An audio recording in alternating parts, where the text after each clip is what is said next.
Middle East ಸುಡುತ್ತಾ Israel ಬೆಂಕಿ, ಗಲ್ಫ್ನಲ್ಲಿರೋ ಭಾರತೀಯರ ಕತೆ ಏನು, ಮಧ್ಯಪ್ರಾಚ್ಯವನ್ನೇ ಮುಗಿಸುತ್ತಾ ಇರಾನ್ ದ್ವೇಷ, ಯಾವ ದೇಶಗಳ ಮೇಲಿದೆ ನೆತನ್ಯಾಹು ಕಣ್ಣು, ಇರಾನ್ ಸುತ್ತ ಇರೋ ರಾಷ್ಟ್ರಗಳು ಎಷ್ಟು ಸೇಫ್. ನಮಸ್ಕಾರ ಸ್ನೇಹಿತರೆ. ಕುದಿಯುವ ಜ್ವಾಲಾಗ್ನಿಯಂತೆ ಆಸ್ಫೋಟಿಸ್ತಾ ಇರೋ ಇಸ್ರೇಲ್ ಇಡೀ ಇರಾನ್ ಅನ್ನ ಸುಟ್ಟು ಹಾಕ್ತಾ ಇದೆ, ಸರ್ವನಾಶ ಮಾಡ್ತಾ ಇದೆ. ಅಣುಸ್ಥಾವರ, ತೈಲ ಬಾವಿ, ಸೇನಾ ನೆಲೆಗಳನ್ನ ಸುಟ್ಟು ಇರಾನ್ನ ಚಂಡ ಪ್ರಚಂಡ ಸೇನಾ ತಲೆಗಳನ್ನೆಲ್ಲ ಉರುಳಿಸಿ ಹಾಕಿ ಆಗಿದೆ. ಇದೀಗ ಒಂದು ಹೆಜ್ಜೆ ಮುಂದಕ್ಕೆ ಹೋಗಿ ಇರಾನ್ನ ಸರ್ವೋಚ್ಚ ನಾಯಕ, ಸುಪ್ರೀಂ ಲೀಡರ್ ಆಯತೊಲಾ ಅಲಿ ಖಾಮೆನೈನೇ ಮುಗಿಸ ಹಾಕ್ತೀವಿ ಅಂತ ಅಬ್ಬರಿಸ್ತಾ ಇದೆ. ಇಸ್ರೇಲ್ ಹೂಂಕಾರಕ್ಕೆ ಖುದ್ದು ಬೆಚ್ಚಿ ಬಿದ್ದಿರೋ ಟ್ರಂಪ್ ಪ್ರಾಣ ಉಳಿಬೇಕು ಅಂದ್ರೆ ಎಲ್ಲರೂ ಕೂಡ ತೆಹರಾನ್ ನಿಂದ ಓಡ್ ಹೋಗಿ ಅಂತ ಇರಾನ್ ರಾಜಧಾನಿಯ ನಿವಾಸಿಗಳಿಗೆ ಅಲರ್ಟ್ ಜಾರಿ ಮಾಡಿದ್ದಾರೆ ಟ್ರಂಪ್. ರಾಜಧಾನಿ ಬಿಟ್ಟು ಹೊರಡೆ ಹೋಗಿ ಅಂತ. ಹಾಗಿದ್ರೆ ಇಸ್ರೇಲ್ ರಣಾರ್ಭಟ ಇಲ್ಲಿಗೆ ನಿಲ್ಲುತ್ತಾ ಅಥವಾ ಇಡೀ ಮಿಡಲ್ ಈಸ್ಟ್ ಅನ್ನೇ ಆವರಿಸುತ್ತಾ? ಮಿಡಲ್ ಈಸ್ಟ್ ನಲ್ಲಿ ಸದ್ಯ ಯಾವ್ಯಾವ ರಾಷ್ಟ್ರಗಳು ಸೇಫ್, ಇಸ್ರೇಲ್ ಮುಂದಿನ ಟಾರ್ಗೆಟ್ ಯಾವ ದೇಶ ಆಗಿರುತ್ತೆ? ಕ್ವಿಕ್ ಆಗಿ ವರದಿಯಲ್ಲಿ ನೋಡ್ತಾ ಹೋಗೋಣ. ಕಡೆ ತನಕ ಮಿಸ್ ಮಾಡಿದೆ ನೋಡಿ.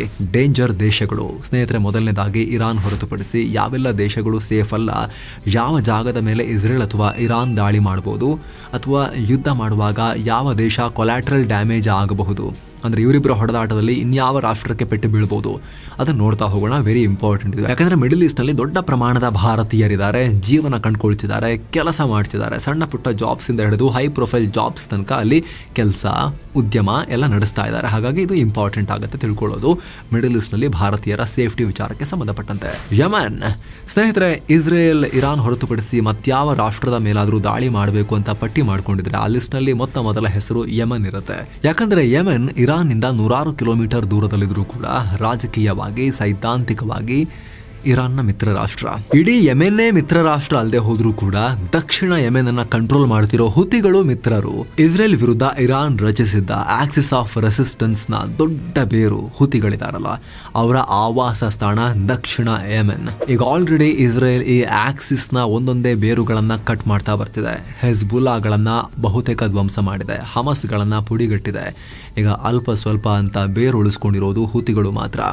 1 ವರ್ಷದಿಂದ ಅಮೆರಿಕನ್ಸ್ ಹುತಿಗಳನ್ನ ಹೊಡಿತಾ ಬಂದಿದ್ರು, ಆದರೆ ಇನ್ನೂ ಸ್ವಲ್ಪ ಉಳ್ಕೊಂಡಿದ್ದಾರೆ ಅವರು. ಹೀಗಾಗಿ ಇರಾನ್ನ ಸಂಪೂರ್ಣ ನಾಶ ಮಾಡಬೇಕು ಅಂತ ಪಣ ತೊಟ್ಟಿರೋ ಇಸ್ರೇಲ್ ಹುತಿಗಳು ಉಳ್ಕೊಳ್ಳೋಕೆ ಬಿಡೋದಿಲ್ಲ. ದಾಳಿ ಮಾಡಬಹುದು. ಇವತ್ತಲ್ಲ ನಾಳೆ ದಾಳಿ ಮಾಡೋ ಸಾಧ್ಯತೆ ಇದ್ದೇ ಇರುತ್ತೆ. ಇಸ್ರೇಲ್ ಮಾಡ್ಬೋದು ಅಥವಾ ಇಸ್ರೇಲ್ ಪರವಾಗಿ ಅಮೆರಿಕ ಮಾಡ್ಬೋದು. ಈ ಹುತಿಗಳು ಬಹುತೇಕ 70% ಯೆಮೆನ್ ನ ಕಂಟ್ರೋಲ್ ಮಾಡ್ತಾರೆ. ದಕ್ಷಿಣದಿಂದ ಮೇಲಕ್ಕೆ ಇವರ ಪ್ರಭಾವ ಹರಡುತ್ತೆ. ಹೀಗಾಗಿ ಯೆಮೆನ್ ಇಸ್ರೇಲ್ ಮತ್ತು ಅಮೆರಿಕದ ಕೈಯಿಂದ ದಾಳಿಗೊಳಗಾಗೋ ಸಾಧ್ಯತೆ ಇದ್ದೇ ಇದೆ. ಬಹಳ ಆಶ್ಚರ್ಯ ಏನಿಲ್ಲ, 1 ವರ್ಷದಿಂದಲೂ ಕೂಡ ಅಮೆರಿಕನ್ಸ್ ಹೊಡಿತಾನೆ ಇದ್ದಾರೆ, ಇದೀಗ ಜಾಸ್ತಿ ಆಗ್ಬೋದು. ಇಂಥ ಯೆಮೆನ್ಗೆ ಸದ್ಯ ಭಾರತದ ಯಾವುದೇ ಪ್ರಜೆಗಳು ಹೋಗಬಾರದು ಅಂತ ಭಾರತ ಸೂಚನೆ ಕೊಟ್ಟಿದೆ, ಟ್ರಾವೆಲ್ ಬ್ಯಾನ್ ಮಾಡಿದೆ. ಹೀಗಿದ್ರು ಯೆಮೆನ್ನಲ್ಲಿ ಸುಮಾರು 3-4 ಸಾವಿರ ಭಾರತೀಯರಿರಬಹುದು ಅನ್ನೋ ಅಂಕಿ ಅಂಶ ಇದೆ. ಗಮನಿಸಬೇಕಾದ ಸಂಗತಿ ಅಂದ್ರೆ ಟ್ರಾವೆಲ್ ಬ್ಯಾನ್ ಇದ್ರೂ ಕೂಡ ಒಂದಷ್ಟು ಜನ ಯೆಮೆನ್ಗೆ ಹೋಗಿದ್ದಾರೆ ಅಂತ ಹೇಳಿ ಆಲ್ರೆಡಿ 579 ಜನರ ಪಾಸ್ಪೋರ್ಟ್ ಕೂಡ ಸೀಸ್ ಮಾಡಲಾಗಿದೆ. ಸಿರಿಯಾ ಐತಿಹಾಸಿಕವಾಗಿ ಇಸ್ರೇಲ್ನ ಬದ್ಧ ವೈರಿ. 67ರ ಯುದ್ಧದಲ್ಲಿ ಇಸ್ರೇಲ್ ಗೋಲನ್ ಹೈಟ್ಸ್ ವಶಪಡಿಸಿಕೊಂಡಾಗಿನಿಂದ ಇಬ್ಬರ ಮಧ್ಯೆ ಸಂಘರ್ಷ ದಟ್ಟವಾಗಿದೆ. ನಾಗರಿಕ ಯುದ್ಧದಿಂದ ಸಿರಿಯಾ ವೀಕ್ ಆದ್ಮೇಲಂತೂ ಇಸ್ರೇಲ್ ಬೇಕಾದಾಗಲೆಲ್ಲ ಸಿರಿಯಾ ಮೇಲೆ ದಾಳಿ ಮಾಡಿ ಬಂದಿದೆ. ಆದರೆ ಇತ್ತೀಚೆಗೆ ಬಶರ್ ಅಲ್ ಅಸದ್ ಸರ್ಕಾರ ಬಿದ್ದು, ಅಂದ್ರೆ ಪುಟಿನ್ ಕೃಪಾಪೋಷಿತ ಅಸದ್ ಸರ್ಕಾರ ಬಿದ್ದು ಅಲ್ ಶರಾ ಸರ್ಕಾರ ಬಂದ ಮೇಲೆ ಸ್ವಲ್ಪ ಸಂಬಂಧ ಸುಧಾರಿಸಿದೆ. ಅಮೆರಿಕ ಮಧ್ಯಸ್ಥಿಕೆಯಲ್ಲಿ ಶಾಂತಿ ಒಪ್ಪಂದದ ಯತ್ನ ಕೂಡ ನಡೆದಿತ್ತು. ಆದರೆ ಸಿರಿಯಾ, ಇರಾನ್ ಮತ್ತು ಇಸ್ರೇಲ್ ಮಧ್ಯದಲ್ಲಿರೋದ್ರಿಂದ ಎಂಥ ಶಾಂತಿ ಆದರೂ ಬಲಿಯಾಗಬೇಕಾಗತ್ತೆ. ಯಾರ ಮಿಸೈಲ್, ಡ್ರೋನ್ಗಳನ್ನು ಯಾರೇ ಇಂಟರ್ಸೆಪ್ಟ್ ಮಾಡಿದ್ರು ಸಿರಿಯಾದಲ್ಲಿ ಹೋಗಿಬೀಳುತ್ತೆ. ಕೊಲ್ಯಾಟ್ರಲ್ ಡ್ಯಾಮೇಜ್ ಪಾಪ ಇವರು. ಮೊನ್ನೆನೂ ಹಾಗೆ ಆಗಿದೆ. ಇರಾನ್ ಡ್ರೋನ್ ಮಿಸೈಲ್ಗಳನ್ನು ಅಮೆರಿಕ ಮತ್ತು ಇಸ್ರೇಲ್ ಹೊಡೆದು ಹಾಕಿವೆ. ಆದರೆ ಅವುಗಳ ಅವಶೇಷ ಬಿದ್ದಿರೋದು ಸಿರಿಯಾ ಪಶ್ಚಿಮ ಹಾಗೂ ದಕ್ಷಿಣ ಭಾಗದಲ್ಲಿ. ಜೊತೆಗೆ ಇಸ್ರೇಲ್ ಮೇಲೆ ದಾಳಿ ಮಾಡೋಕೆ ಇರಾನ್ ಆಗಾಗ ಸಿರಿಯಾವನ್ನು ಬಳಸ್ತಾ ಇರುತ್ತೆ. ಹೀಗಾಗಿ ಈ ಜಾಗ ಕೂಡ ಸೇಫ್ ಅಲ್ಲ. ಮೊದಲೇ ಸಿರಿಯಾ ಸೇಫ್ ಅಲ್ಲ, ಆದರೆ ಸಂಘರ್ಷದ ಟೈಮ್ನಲ್ಲಂತೂ ಸೇಫ್ ಅಲ್ಲ. ಸಿರಿಯಾದಲ್ಲಿ ಸುಮಾರು 90 ಜನ ಭಾರತೀಯರಿರ್ಬೋದು ಅಷ್ಟೇ ಅಂತ ಹೇಳಲಾಗ್ತಿದೆ. ಲೆಬನಾನ್ ವಿಚಾರಕ್ಕೆ ಬಂದ್ರೆ ಅಗೇನ್ ಇಲ್ಲಿ ಅರ್ಧ ರಾಷ್ಟ್ರವನ್ನ ಹೆಜ್ಬುಲ್ಲಾ ಕಂಟ್ರೋಲ್ ಮಾಡ್ತಾ ಇದೆ. ಹೆಜ್ಬುಲ್ಲಾ ಯಾರು? ಹೆಜ್ಬುಲ್ಲಾ ಇರಾನ್ನ ಪ್ರಾಕ್ಸಿ ಸಂಘಟನೆ, ಇರಾನ್ ಸಾಕಿರೋ ಸಂಘಟನೆ. ಆಲ್ರೆಡಿ ಸಾಲು ದಾಳಿ ಮಾಡಿ ಇಸ್ರೇಲ್ ಲೆಬನಾನ್ನ ಧ್ವಂಸ ಮಾಡಿದೆ. 14 ತಿಂಗಳು ನಿರಂತರವಾಗಿ ಸ್ಫೋಟಕಗಳನ್ನ ಸುರಿದು ಹಿಜ್ಬುಲ್ಲಾಗಳನ್ನ ಆಲ್ಮೋಸ್ಟ್ ಪುಡಿ ಮಾಡಿದೆ. ಹಿಜ್ಬುಲ್ಲಾ ಚೀಫ್ ಸೇರಿದ ಹಾಗೆ ದೊಡ್ಡ ಪ್ರಮಾಣದಲ್ಲಿ ಅವರ ಇಡೀ ಚೈನ್ ಆಫ್ ಕಮಾಂಡ್ನೇ ನಾಶ ಮಾಡಿದೆ. ಪರಿಣಾಮ 4,000 ಜನ ಸಾವನ್ನಪ್ಪಿರುವುದಲ್ಲದೆ 11 ಬಿಲಿಯನ್ ಮೌಲ್ಯದ ಆಸ್ತಿ ಪಾಸ್ತಿ ನಾಶ ಆಗಿದೆ. ಸದ್ಯ ಅಮೆರಿಕ ಫ್ರಾನ್ಸ್ ಮಧ್ಯಸ್ಥಿಕೆಯಲ್ಲಿ ಶಾಂತಿ ಒಪ್ಪಂದ ಏರ್ಪಟ್ಟಿದೆ. ಲೆಬನಾನ್ನ ಸರ್ಕಾರವಂತೂ ಇಸ್ರೇಲ್ ತಂಟೆಗೆ ಹೋಗಲ್ಲ. ಹಿಜ್ಬುಲ್ಲಾಗಳಿಗೂ ಕೂಡ ಬಾಯಿ ಮುಚ್ಕೊಂಡು ತೆಪ್ಪಗಿರಿ, ಇಸ್ರೇಲ್ ಇರಾನ್ ಸಂಘರ್ಷದಲ್ಲಿ ತಲೆ ಹಾಕೋಕ್ ಹೋಗಬೇಡಿ ಅಂತ ಹೇಳಿದೆ. ಹೀಗಾಗಿ ಹೊಡೆಯೋದೆಲ್ಲ ಆಲ್ರೆಡಿ ಹೊಡೆದು ಆಗಿರೋದ್ರಿಂದ ಹೊಸದಾಗಿ ಲೆಬನಾನ್ ಮೇಲೆ ದಾಳಿ ಮಾಡೋಕೆ ಅವಶ್ಯಕತೆ ಬರೋದು ಕಮ್ಮಿ. ಹೀಗಿದ್ರೂ ಕೂಡ ಹಿಜ್ಬುಲ್ಲಾದ ಅಳಿದುಳಿದ ಕುಡಿಗಳೇನಾದ್ರೂ ಮತ್ತೆ ಹೆಡೆ ಎತ್ತಿದ್ರೆ ಆಗ ಇಸ್ರೇಲ್ ಸುಮ್ಮನಿರಲ್ಲ, ಮತ್ತೆ ದಾಳಿ ಮಾಡುತ್ತೆ. ಹೀಗಾಗಿ ಲೆಬನಾನ್ ರೆಡ್ ಝೋನ್ ನಲ್ಲೇ ಇದ್ದು ಇಲ್ಲಿ 3,000 ಭಾರತೀಯರಿದ್ದಾರೆ ಅಂತ ಹೇಳಲಾಗ್ತಿದೆ.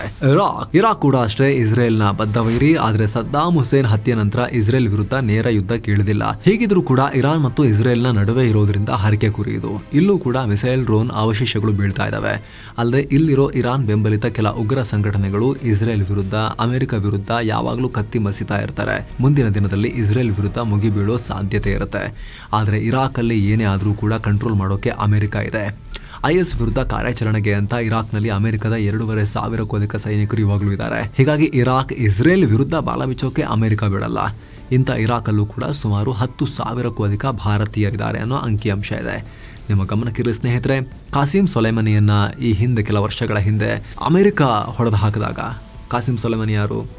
ಇರಾನ್ನ ಸೇನಾ ಜನರಲ್. ಆತ ಇರಾಕ್ನಲ್ಲಿ ಇದ್ದಾಗ ಅಮೆರಿಕ ಮಿಸೈಲ್ ಸ್ಟ್ರೈಕ್ ಮಾಡಿ ಆತನನ್ನು ಹೊಡೆದು ಹಾಕಿತ್ತು. ಹಾಗಾಗಿ ಇಸ್ರೇಲ್ ಇರಾನ್ ಸಂಘರ್ಷ ಅಂತ ಬಂದಾಗ ಇರಾಕ್ ಕೂಡ ಸೇಫ್ ಅಲ್ಲ.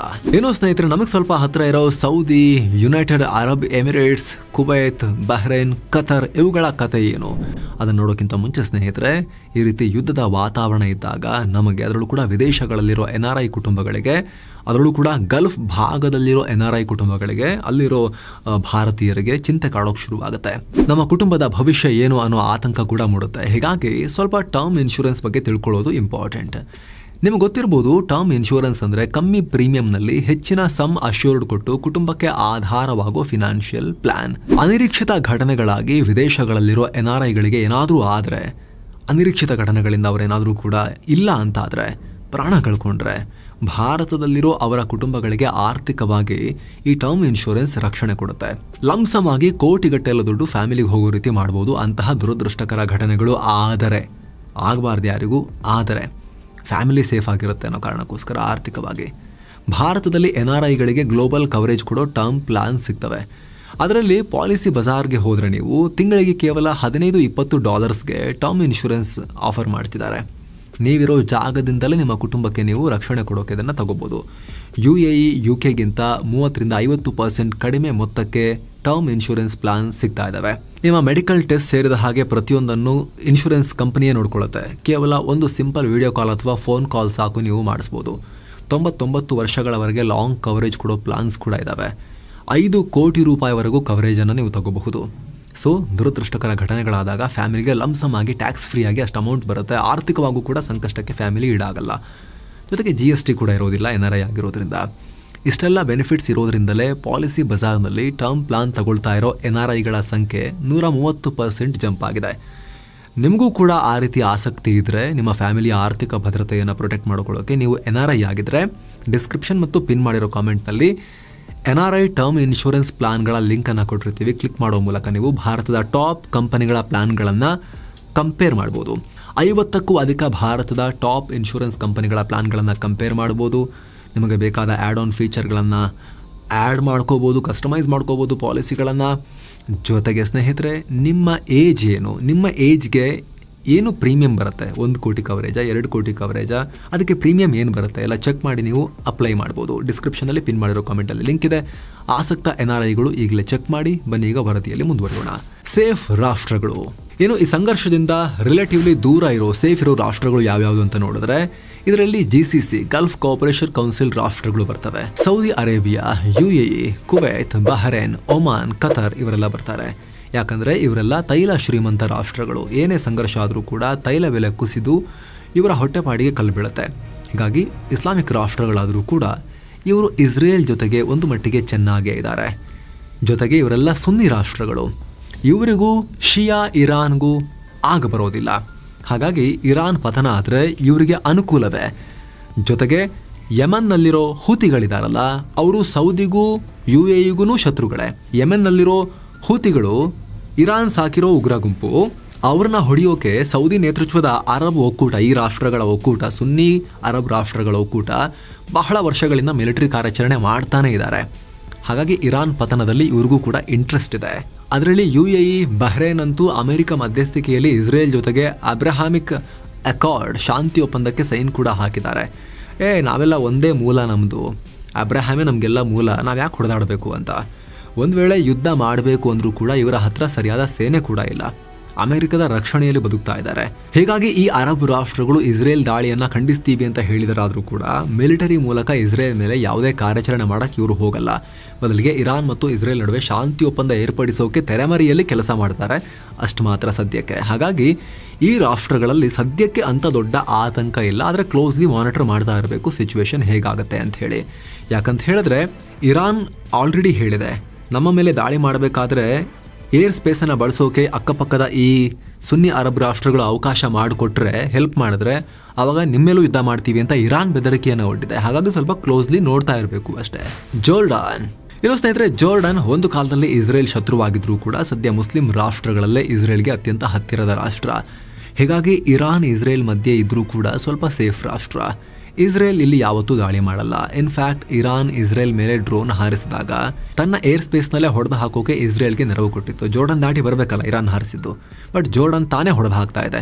ನೀವು ನಮ್ಮ ಏರ್ ಸ್ಪೇಸ್ ಬಳಸೋದು ಬೇಡ, ನೀವು ಇಸ್ರೇಲ್ ಜೊತೆ ಕದನ ಮಾಡ್ತಿದ್ರೆ ನಮ್ಮ ಮೇಲೆ ನೀವೇನು ಹಾರೋದು ಬೇಡ ಅಂತ ಹೇಳಿ ಏರ್ ಸ್ಪೇಸ್ನ ಕ್ಲೋಸ್ ಮಾಡಿಬಿಟ್ಟು ಇರಾನ್ ಹಾರಿಸಿರೋ ಕ್ಷಿಪಣಿಗಳನ್ನು ಇಸ್ಲಾಮಿಕ್ ರಾಷ್ಟ್ರ ಜೋರ್ಡನ್ ಅವರೇ ಹೊಡೆದು ಹಾಕ್ತಿದ್ದಾರೆ ಇಸ್ರೇಲ್ ತಲುಪೋಕ್ಕಿಂತ ಮುಂಚೆನೆ.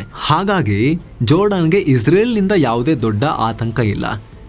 ಹಂಗೂ ರೊಚ್ಚಿಗೆದ್ರೆ ಇರಾನ್ ರೊಚ್ಚಿಗಿಡಬೇಕು ಅಷ್ಟೇ. ಆದರೆ ಇಸ್ರೇಲ್ ಮತ್ತು ಜೋರ್ಡನ್ನ ಸಂಬಂಧ ಚೆನ್ನಾಗಿದೆ. ಸೊ ಫ್ರೆಂಡ್ಸ್, ಇದಾಗಿತ್ತು ಇಸ್ರೇಲ್ ಇರಾನ್ ಸಂಘರ್ಷದಲ್ಲಿ ಯಾವ್ಯಾವ ರಾಷ್ಟ್ರಗಳು ಸೇಫ್, ಯಾವ ಗಲ್ಫ್ ರಾಷ್ಟ್ರಗಳು ಇಸ್ರೇಲ್ ಬೆಂಕಿಗೆ ಗುರಿಯಾಗಬಹುದು, ಇದೆಲ್ಲವನ್ನು ನಾವು ನಿಮಗೆ ಎಕ್ಸ್ಪ್ಲೇನ್ ಮಾಡೋ ಪ್ರಯತ್ನವನ್ನು ಮಾಡಿದ್ದೀವಿ. ಜೊತೆಗೆ ಆಗಲೇ ಹೇಳಿದ NRI ಟರ್ಮ್ ಇನ್ಶೂರೆನ್ಸ್ ಪ್ಲಾನ್ಸ್ ಬಗ್ಗೆ ಕ್ವಿಕ್ ರಿಮೈಂಡರ್.